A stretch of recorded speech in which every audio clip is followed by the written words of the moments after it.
제가 말레이시아에 있을 때 이제 처음으로 설날을 맞았습니다. 그래서 이제 해피 뉴 이어 설날이라고 해서 이제 잔치 분위기가 나는데 이렇게 길을 가다 보니까 이제 중국계 사람들이 있어요. 중국계 사람들. 차이니즈 말레이시안이라고 하는데 그런 사람들 집에 이렇게 대문에 뭔가 이렇게 글자가 붙어 있는 거예요. 제가 오늘 온세대 예배잖아요. 그래서 아이들을 위해서 그림들을 좀 준비했는데, 그 무슨 글자인지 한번 봐주세요. 이게 무슨 글자예요? 복복자. 근데 이게 뭐가 이상하지 않아요? 거꾸로 돼 있죠. 이렇게 이 글자가 대문에 이렇게 크게 붙어 있는 거예요. 그래서 하늘에서 비가 내리듯 복이 쏟아지라는 이야기인가 해서 제가 물었어요. 왜 이렇게 복자를 거꾸로 붙여놓냐 그랬더니 이게 일종의 언어 유희라고 합니다. 이게 복을 거꾸로 붙였다라는 말이 중국어로 후다올러 이렇게 하는데 복이 도착했다, 복이 왔다라는 말도 후다올러라는 거예요. 그래서 이제 똑같은 말인데 자기 집에 복이 들어오기를 바라는 마음으로 이 글자를 거꾸로 붙여놓는다 이렇게 얘기를 하더라고요. 그만큼 중국 사람들이 이 복을 엄청 좋아합니다. 자, 그러면 저와 여러분 우리나라 사람은 어때요? 복 좋아해요? 안 좋아해요? 좋아하죠. 지금은 많이 사라졌지만 예전에는 젓가락에도 복자를 집어넣고 이불 요에도 복자를 잔뜩 술을 놓고 하여튼 간에 뭐 보이는 곳마다 복자를 새겨 넣었던 것 같아요. 그만큼 우리나라 사람도 이 복이라는 것을 참 좋아합니다. 좋은 거죠. 복이라는 거 참 좋은 겁니다. 선포된 말씀 인생을 바꾼다 이런 믿음으로 우리가 말씀 선포하고 있는데 이제 4월달 선포문의 내용이 뭐냐면 이제 바로 복에 관한 말씀이에요. 자, 주보에 있는데 그 4월달 선포문을 한번 선포하겠습니다. 주보에 3월달이 있군요. 여기 PPT를 보시면 됩니다. PPT를 보시면 돼요. 자, 같이 한번 선포하겠습니다. 시작. 나는 축복의 통로입니다. 내 삶의 모든 곳에 축복으로 가득합니다. 아멘. 그래서 우리 아이들부터 어른에 이르기까지 이 하나님의 말씀이 우리의 정체성이고 우리가 이 말씀대로 되기를 원하는 마음으로 지금 선포하고 있어요. 자, 근데 여기 이제 먼저 용어 정리부터 제가 좀 해드릴게요. 우리가 이제 축복이라는 말을 참 많이 쓰는데 이 축복이라는 말, 오늘 한문 이야기를 좀 많이 하네요. 축복이란 말이 뭐예요? 빌축, 복복자예요. 그러니까 축복을 누군가에게 복을 빌다 이런 뜻입니다. 그런데 만약에 우리가 하나님께 축복하여 주옵소서 이렇게 말하면 무슨 뜻이 돼요? 하나님 보고 다른 누군가에게 복을 빌어달라는 그런 뜻이 되고 마는 거예요. 그러니까 여러분, 하나님이 누구세요? 복의 주관자시죠. 우리에게 복을 주시기도 하고 거두시기도 하는 복의 주체가 하나님이신데 그런 하나님이 누구에게 복을 빌겠습니까? 그건 말이 안 되는 거예요. 그러니까 여러분 기도하실 때 어떻게 기도하셔야 되냐면 하나님 저희 가정을 축복하여 주옵소서 이렇게 하시면 안 되고 하나님 저희 가정에 복 주옵소서 이렇게 해야 정확한 표현이 되는 것입니다. 그럼 축복이란 말은 언제 써요? 우리끼리 쓰는 거예요. 당신을 축복합니다. 예수의 이름으로 축복합니다. 그 얘기는 하나님께서 당신에게 복 주기를 기도합니다. 바랍니다. 이런 뜻이 되겠죠. 자, 그래서 이것을 여러분 기억하시고 여하튼 이렇게 세상 모든 사람들이 이 복을 좋아하고 복 받기를 원하는데 자, 여러분도 복 받기 원하시지요? 네, 그래갖고는 못 받으실 것 같은데 목사님 우리 바른 교회, 바른 신학, 바른 생활 그거 기복주의 아닙니까? 기복주의는 나쁜 건데요. 이렇게 말하시는 분도 계실지 모르겠어요. 근데 여러분 잘 들으세요. 성도는 마땅히 하나님께 복을 구해야 합니다. 그것도 간절히 구해야 돼요. 굉장히 중요한 겁니다. 잘못된 복을 구하는 게 문제지 나 하나님 복 필요 없어. 이거는 아예 믿음이 없는 거예요. 하나님, 나는 하나님 복 필요 없어. 이거는 뭐예요? 내 힘으로 살겠다는 거죠. 내 능력으로 살겠다는 거죠. 그거 어떻게 신자라 성도라 말할 수 있겠습니까? 그래서 여러분, 하나님의 복을 간절히 구하시기 바래요. 그것도 우리 간절한 마음이 있어야 돼요. 하나님의 복 많이 받길 원하신 분은 크게 아멘 하시기 바랍니다. 네. 하나님의 복을 구해야죠. 성도가, 예수 믿는 사람이, 하나님을 믿는 사람이 하나님의 복을 구하지 않는다는 것은 이건 말이 안 되는 겁니다. 그래서 오늘은 이제 복에 대한 이야기를 하는데, 성경에서 복을 제일 많이 받은 사람 중에 하나가 누구냐면 아브라함입니다. 아브라함, 믿음의 조상. 그 유명한, 오늘 우리가 읽은 말씀이 그거잖아요. 너로 하여금 복의 근원이 되게 할지라. 너는 복이 될지라. 복을 받는다가 아니에요. 네가 복의 근원이 될 것이다. 네 자체가 복이 될 것이다. 그래서 오늘 우리가 말씀을 통해서 하나님이 우리에게 주시는 복이 과연 무엇인지 한번 살펴보도록 하겠습니다. 하나님이 우리에게 주는 복의 구체적인 내용, 첫 번째로는 땅의 복이에요.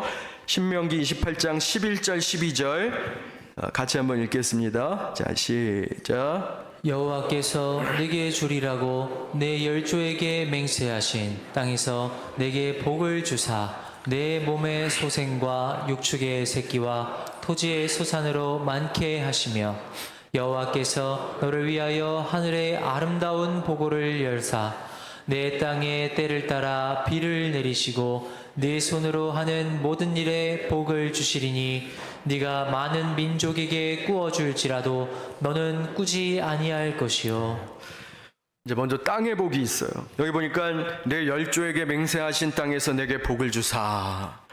여기 말하는 열조는 뭐예요? 이스라엘의 조상을 말하는 거죠. 그 조상의 원조가 누굽니까? 아브라함입니다. 하나님이 아브라함에게 약속을 주셨어요. 그 후손에게 약속을 주셨어요.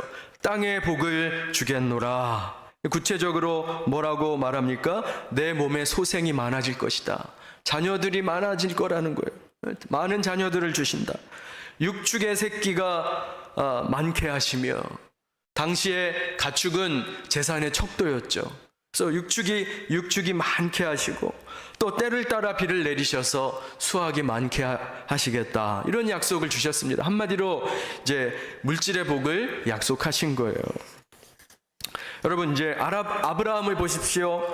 아브라함이 물질적인 복을 많이 받았어요. 아브라함이 거느렸던 소돔과 고모라 이제 전쟁을 할 때 사병이 318명이었습니다. 사병이 318명이라는 말은 요즘으로 따지면 직원 300명을 거느린 그런 중소기업 사장님과 같다는 거죠.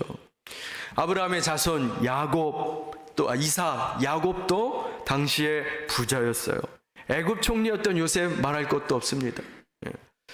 그래서 물질의 복을 받았어요. 하나님께서 아브라함과 그 후손에게 땅에서 너희들의 복을 얻을 것이다. 그 약속대로 이루어졌어요. 우리가 한국교회에서 기복주의가 참 여러 가지 어려운 문제들을 일으켰죠. 기복주의는 나쁜 겁니다. 그런데 문제는 뭐냐? 너무 반대로 가버렸다는 거예요. 아예 하나님의 복을 구하는 것 자체를 터부시하는 것도 잘못된 신앙입니다. 우리에게 물질의 복을 주시는 분이 하나님이시라는 것을 우리가 잊어서는 안 돼요. 여러분, 다들 어떻게 생각하냐면 내 힘과 내 능력으로 돈을 벌고 재산을 쌓는다고 생각을 하는데 천만의 말씀입니다. 우리에게 물질을 공급하시고 우리의 필요한 것들을 채우시는 분은 하나님이세요. 예수님도 주기도에서 가르쳐 주셨어요. 일용할 양식을 위해서 기도하라고 가르쳐 주셨습니다. 여기 양식이라는 게 뭘까요? 단지 밥을 말하는 건 아니죠. 그 양식이라 하면 우리 삶에 필요한 필요한 것들, 그런 것들을 말하는 거예요. 자, 그런데 여기서 중요한 게 있죠. 중요한 게 뭐냐면 그 앞에 붙는 수식어예요. 그냥 양식이 아니라 일용할 양식이다. 일용할 양식을 구하라고 하신 거예요. 이걸 좀 굉장히 큰 신학적인 의미가 있지만 풀어서 말씀드리면 이런 거예요. 오늘 나에게 필요한 양식과 함께 그것에 자족하고 만족하는 마음까지 포함하고 있는 뜻입니다. 그러니까 오늘 나에게 필요한 필요들이 있어요. 그런데 그것과 함께 그것으로 인해 감사하고 만족하는 마음을 함께 받는 것, 이것이 바로 일용할 양식의 의미죠. 우리가 살면서 가장 많이 겪는 고통이 어디서 오는가 잘 생각해 보시면 우리의 고통의 상당수가 우리의 욕심 때문에, 욕심에서 옵니다. 물질이 아무리 많이 있어도 만족하지 못하면 그 삶이 행복하지가 않아요. 욕심은 우리를 힘들게 해요. 고통스럽게 합니다. 더 하다 보니까 이제 오늘에 대한 만족이 없어지는 거예요. 일용할 양식을 누리는 사람은 어떤 사람인가? 오늘이 행복한 사람이에요. 오늘이 행복한 사람. 그래서 오늘 나에게 주신 것들을 잘 누리고 잘 사용하고 감사하는 사람, 이 사람이 바로 일용할 양식을 누리는 사람입니다. 자, 그런데 오늘날 우리 사회가 어떤 모습을 갖고 있나요? 지금 사회는 끊임없이 우리에게 뭐라고 얘기하냐면 내일을 위해서 오늘을 희생하라, 이렇게 우리에게 가르쳐요. 그런 강박에 빠져 있습니다. 우리 학생들을 보면, 우리 중고등부 학생들, 어린아이도 마찬가지지만 너무 불쌍해요. 중학교 3학년, 고등학교 3학년 수능을 위해서, 대학 입학을 위해서 희생해야 한다는 거죠. 그래서 죽어라고 공부해서 대학에 들어가면 그러면 행복해지느냐? 끝이 있느냐? 아니에요. 대학 들어가면 한 달만 행복하대요. 한 달만 행복하고 이제 취업 준비 생각해야 되는 거예요. 취업하기 위해서는 대학 생활을 또 희생해야 된다는 거죠.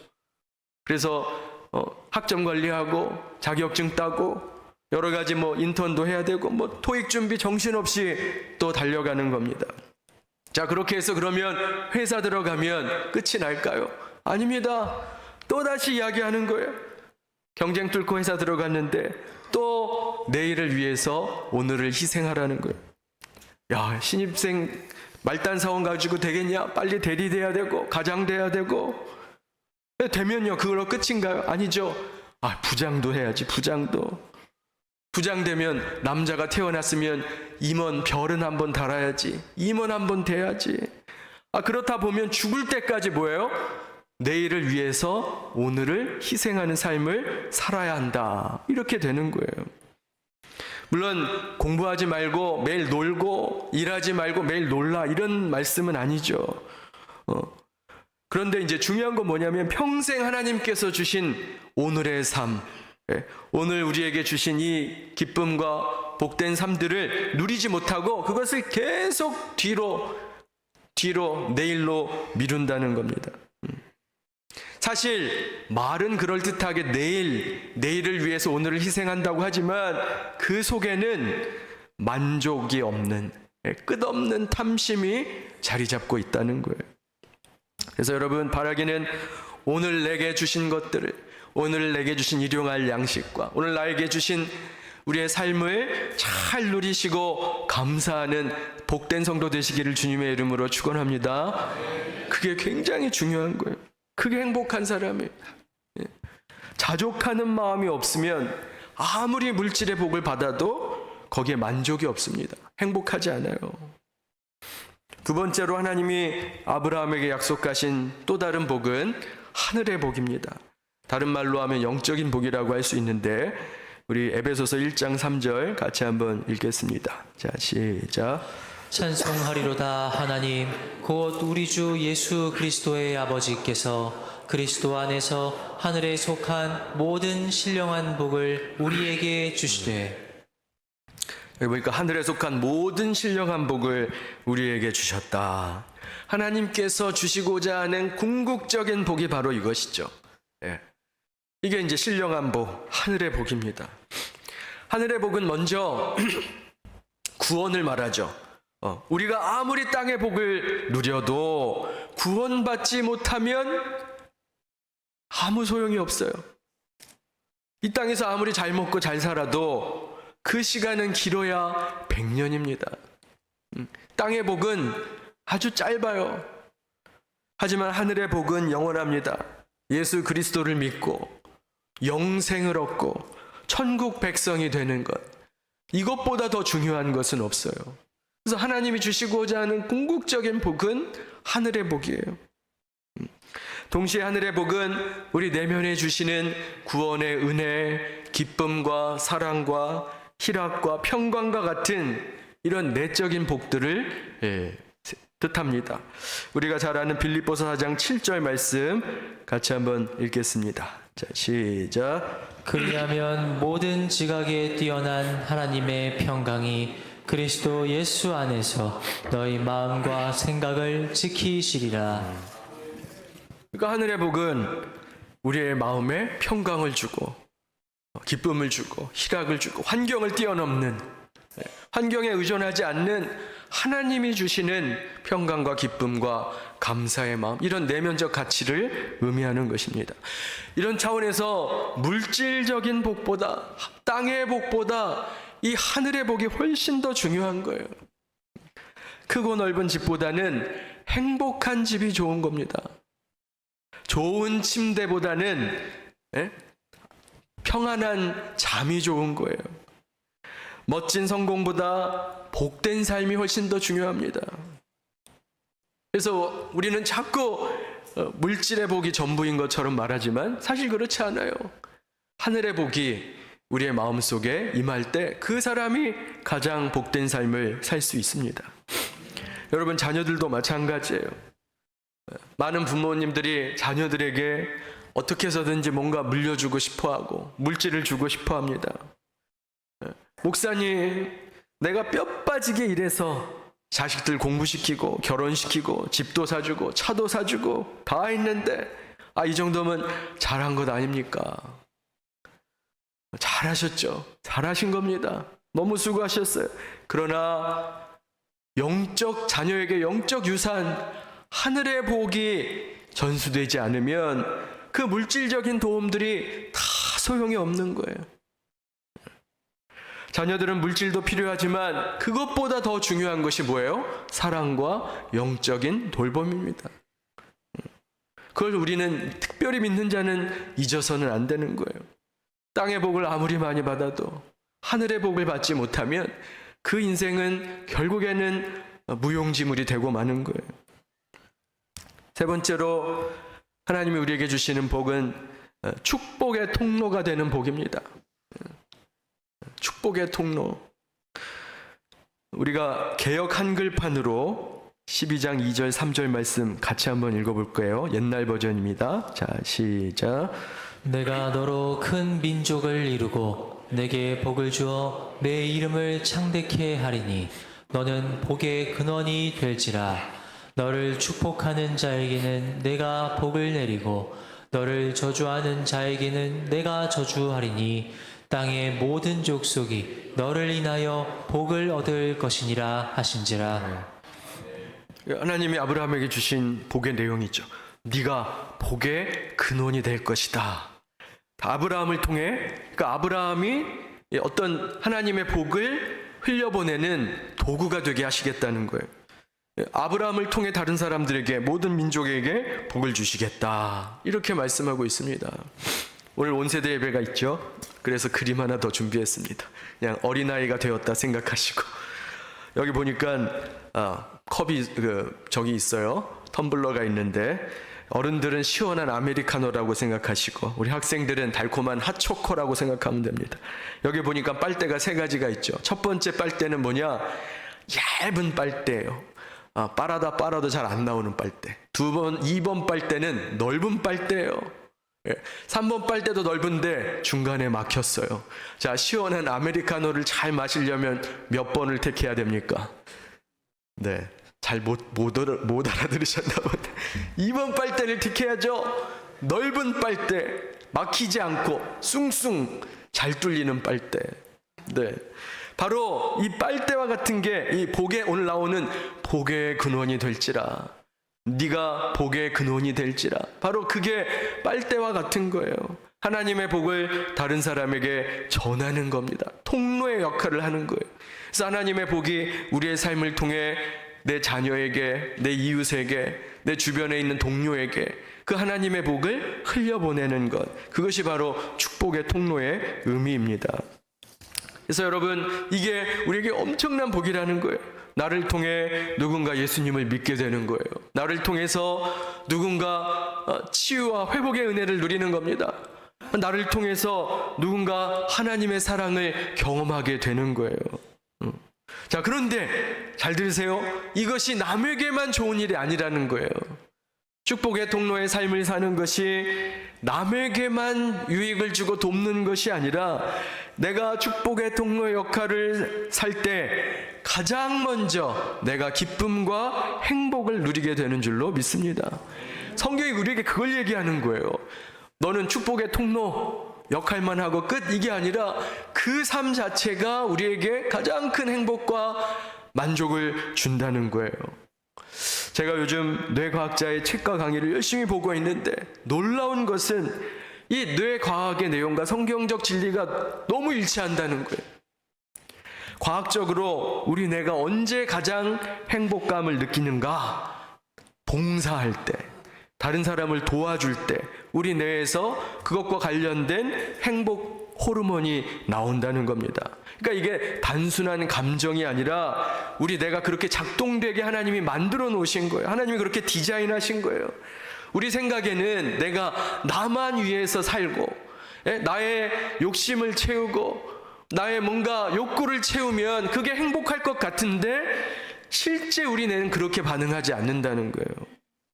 그러니까 하나님이 우리를 디자인하실 때 봉사하고 다른 사람을 도울 때 가장 만족감과 행복감을 누리게 만들어 놓으셨다는 거예요. 여러분, 정말 행복하게 살고 싶으세요? 그러면 축복의 통로가 되시기 바랍니다. 다른 사람을 축복하세요. 자녀들을 축복하세요. 다른 사람들을 도와주세요. 그러면 4월 선포문처럼 내 삶의 모든 곳에 축복으로 가득하게 될 줄로 믿습니다. 자, 그래서 이게 굉장히 중요해요. 오늘 핵심은 사실 이거예요. 다른 사람들을 축복하는 삶, 다른 사람을 위해서 축복의 말과 기도하는 삶, 이것이 우리 자신에게 가장 큰 행복감과 만족감을 준다는 것입니다. 이제 말씀을 맺고자 하는데요. 그래서 제가 두 가지 적용점을 생각해 봤어요. 첫 번째는 이겁니다. 복은 하나님께로부터 온다는 것을 여러분 꼭 기억하세요. 복은 하나님께로부터 오는 거예요. 모든 부모들이 우리 자녀들 복 받기를 원하실 거예요. 그런데 많은 사람들이 그 복의 출처를 제대로 알지 못하는 경우가 참 많습니다. 그냥 막연하게 우리 자녀들 잘 됐으면 좋겠네, 우리 자녀들 복 받으면 좋겠는데, 그냥 막연하게만 생각하는 거예요.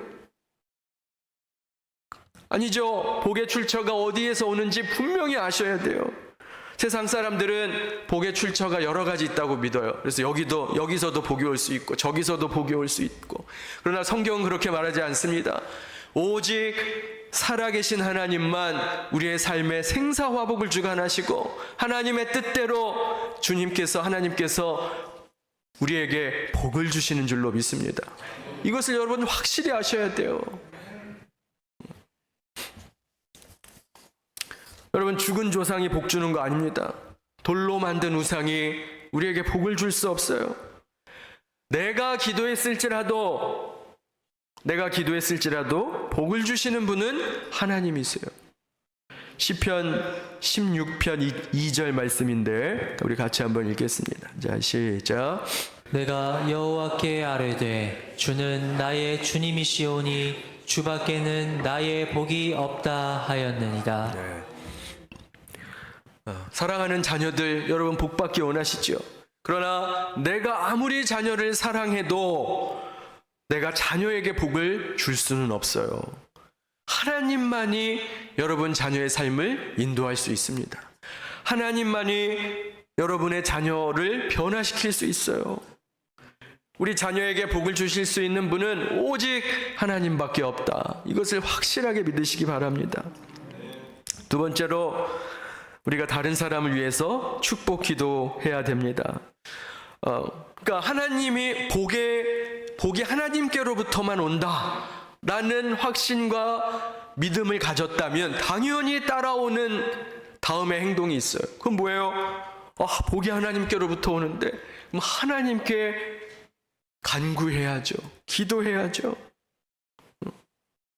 그게 바로 우리가 해야 될 일입니다. 그래서 여러분, 다른 사람을 축복하는 가장 좋은 방법이 뭔가? 기도예요. 중보기도, 도고라고 하죠. 내 자녀를 위해서, 우리 지체를 위해서, 우리 목원들을 위해서, 내 이웃을 위해서 축복하는 가장 좋은 방법, 기도입니다. 그를 위해서 기도하는 거예요. 제가 사진 하나 보여드릴게요. 세 번째 사진입니다. 1970년대 한국 어느 교회에서 찍은 사진이에요. 이름도 몰라요. 뭣도 몰라요. 주소도 몰라요. 그런데 1970년대 사진이라는 것만 알고 있어요. 오늘날 한국 교회가 잃어버린 모습 중에 하나입니다. 제가 어렸을 때, 제가 72년생이니까 저희 어머니도 포대기에 저를 싸서 다니셨을 텐데, 그 당시에 어머니들은 자녀들 포대기에 싸서 기도의 자리로 나갔어요. 그리고 기도하셨어요. 우리 부모님들은 물질적으로는 풍족하게 베풀지 못했지만 자녀들을 위해서 뜨겁게 기도하는 부모님들이 많았습니다. 자, 그런데 지금 우리의 모습은 어떤가요? 좋은 것 먹이고 좋은 것 입히고 좋은 것 주긴 하는데 과연 자녀들을 위해서 그렇게 간절히 기도하고 있는가? 우리 자신을 돌아봐야 합니다. 여러분, 좋은 것 못 주고 좋은 것 못 먹인다고 해서 너무 슬퍼하지 마세요. 차라리 그거 슬퍼하는 시간에 하나님 앞에 간구하시고 기도하시기 바랍니다. 자녀에게 줄 수 있는 최고의 유산은 무엇인가? 바로 기도예요. 기도하시기 바라요. 그 민수기 6장 24절 27절에 보면 제사장의 기도가 나와요. 그래서 다른 사람을 축복할 때 이렇게 기도하라. 하나님이 가르쳐 주신 기도인데 우리 같이 한번 읽겠습니다. 잘 아는 기도예요. 같이 읽겠습니다. 시작. 여호와는 내게 복을 주시고 너를 지키시기를 원하며 여호와는 그의 얼굴을 내게 비추사 은혜 베푸시기를 원하며 여호와는 그 얼굴을 내게로 향하여 드사 평강 주시기를 원하노라 할지니라 하라. 그들은 이같이 내 이름으로 이스라엘 자손에게 축복할지니 내가 그들에게 복을 주리라. 제사장들이 하는 축복 기도인데 지금 우리가 왕 같은 제사장이잖아요. 우리도 이 기도할 수 있어요. 다른 사람들에게 이 기도하는 거예요. 여러분, 자녀들에게 축복하며 기도해야 됩니다. 하나님은 너에게 복 주시길 원하시고 하나님은 너에게 은혜 베푸시길 원하시고 하나님은 너에게 평강 주시길 원하신다. 이렇게 우리가 기도하는 거예요. 여러분, 정말로 자녀를 사랑한다면 자녀를 위해서 축복 기도하시기 바랍니다. 부모의 간절한 기도는 자녀가 모르는 순간에도 그들의 삶을 변화시키고 보호하는 그런 놀라운 힘을 가진 줄로 믿습니다. 그래서 여러분들이 하나님께 간구하고 의뢰하시는 거예요.